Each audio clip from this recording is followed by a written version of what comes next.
Come on, area parry, come on. Not my words, the words of the judge in Harry's recent case against the Sun newspaper, although I might be paraphrasing a bit there. But not much, that's pretty much what he has said.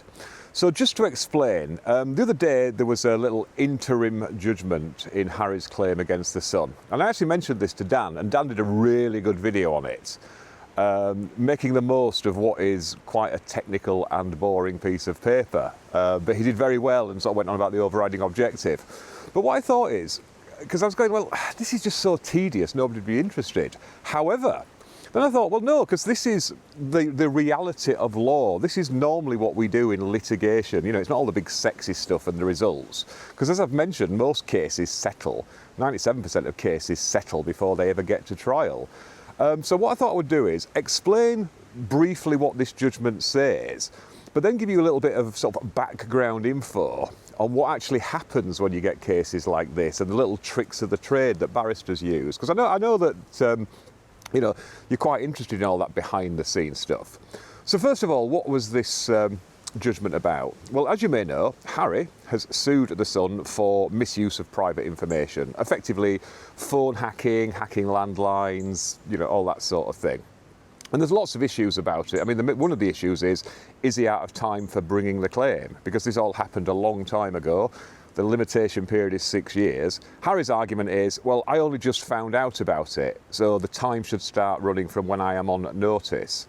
And then the newspaper said, well, hang on, you've just sort of said in your book and in other interviews that you knew this was going on. And they tried to get the claim struck out just on the grounds of limitation. They'd issued too late. What the judge has said in yet another preliminary hearing, and this is going to be a common theme, is, look, let's just leave this all for the trial because there's no point going through all the evidence twice as to what people knew and when they knew. So, just to explain how a claim works, you issue particulars of claim, and that is the factual basis for your claim. In essence, you say out everything where if all these facts are true, then I win. You don't plead law, you don't plead evidence or anything like that at this stage. And then the other side, they put in a defence, and they can either admit a fact, deny a fact, or not admit a fact. So some of it's non-controversial. You know, paragraph 1, I am Prince Harry, and paragraph 2, the Sun, the defendant runs a newspaper. They'll probably say, yeah, paragraph 1 and 2 are admitted. If, however, it might be something like, and as a result of this, I suffered the following financial loss. Well, you don't know, do you? So you're not saying it's not true, you're just saying, I'm not taking your word for it, it's for you to prove it. So you not admit. So you say paragraph 27 is not admitted. Or a paragraph might say, and the Sun hacked my phone and did all these nefarious things. And you actually deny that.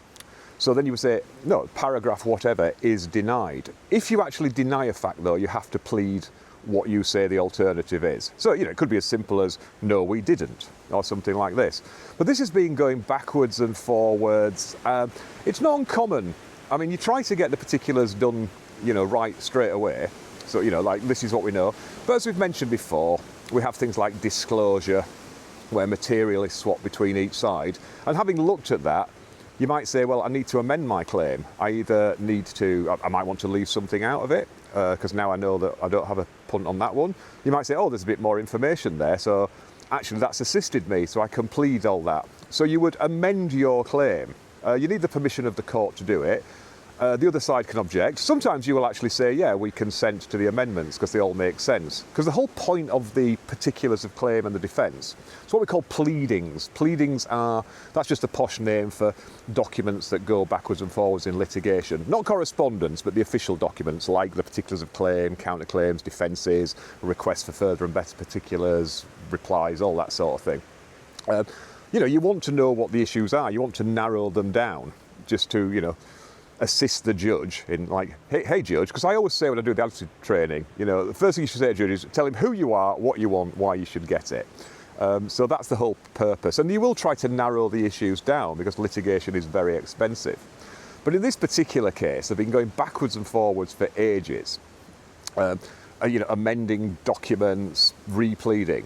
And something that's cropped up in this case is, what is the difference between amending an existing claim and actually trying to sneak a new claim in there, disguised as an amendment? Because that is a very important factor. Usually by the time you get to this stage, judges will say, I'm not going to allow you to add any more claims now. You should have got that right straight away. You say, no, it's not a new claim, it's just, we're just amending an existing claim just to clarify it. And it's the same, and they've said to the newspapers, so they've said to Harry, you can't add any more claims, so stop trying it. But they've also said to the newspaper, stop raising points that either you've already been knocked back on at preliminary hearings, or you've not mentioned before. Slight edit there, because I got distracted by loads and loads of dogs. And I know you all like dogs, but you probably didn't want like 5 minutes of me going, oh, you're really cute. Oh, no, I'm not ignoring you either. Where were we? Rambling something back. Oh, yeah.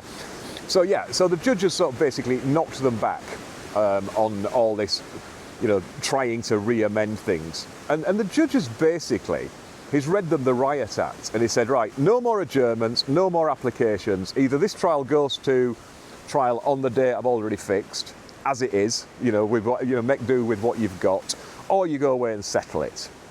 Now this is something, because he referred to something we call the overriding objective, and that in the civil procedure rules is rule number 1. It says everything in this should be taken into account with the overriding objective, which is to deal with cases swiftly, proportionately, and basically in the most efficient way possible. And the great thing about the overriding objective is, it's like you get out of jail free, sometimes in criminal courts we talk about the Ways and Means Act, which doesn't actually exist, but we just refer and say, well, we'll do this under the Ways and Means Act, which means we're going to do something that's actually convenient and makes sense for everybody and nobody objects to, but there's actually no legal power to do it. Although, a judge I used to appear in front of a lot, he just went, well, if nobody appeals it, by definition, it was lawful. Because, we'd sometimes do things that technically you couldn't do. I mean, because obviously, the argument is, well, if we settle this out of court, we could do it, so why not just like you make that order anyway? I know you have no powers to make it, but we're all happy with it. But in this particular case, he's referred to the overriding objective, and he said this is just getting ridiculously out of proportion. Because the overriding objective, it takes into things like how big is the claim? How important is it to the parties, though? A multi-million pound claim to a big, trillionaire company might be a lot less important than a £1,000 claim to some impoverished sort of person, who had their holiday ruined. So you do take this into account. Now, one thing, a bit of controversy here. I was very disappointed with a very senior judge recently who said, look, we need to just make things cheap and cheerful at the lower end. And he said, most people who are bringing a small claim, they don't care what the result is. They just want it dealing with as quickly as possible. Well, I'm not totally convinced about that, because in my experience, most people who want to get involved in litigation very much care about the outcome. That's the whole point why they're doing it.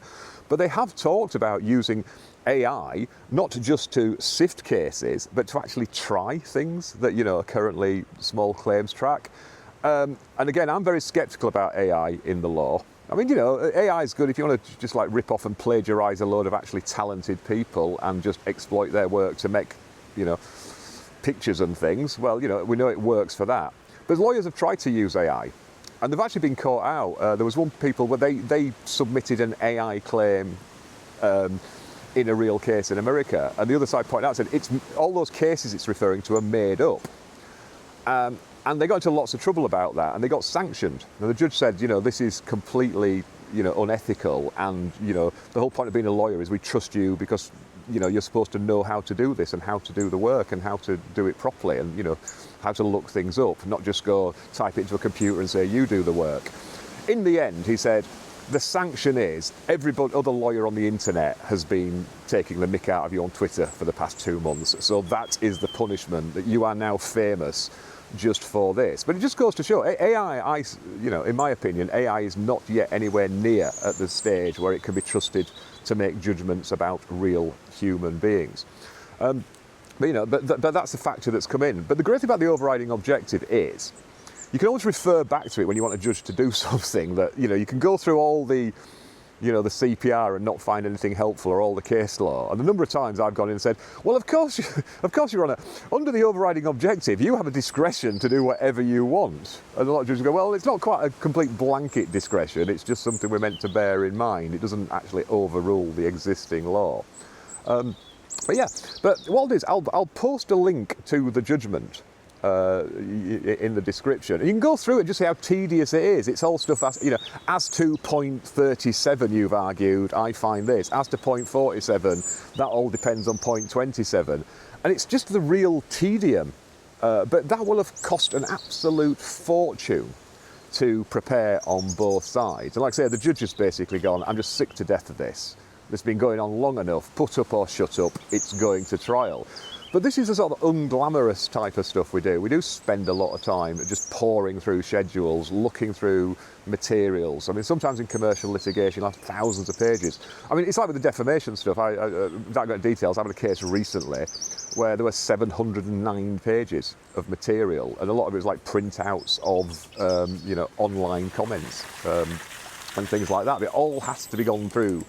And, half the time, a lot of it's irrelevant when you get to the end. I did a case once where there were literally 3 bundles, lever arch files of material, and I had to apologise to the judge because I'd been brought in at the last minute. I said, I've gone through all this, and I know there's like about a dozen witnesses, but to me, it all hinges on this one document, because it was whether somebody had actually resigned from an organisation. They had the big row, he'd stormed out, right, I'm taking, never want to see you again. And it's like, oh, hang on, no, I don't. Came back in and said, no, I'm still here. And they said, no, you've resigned.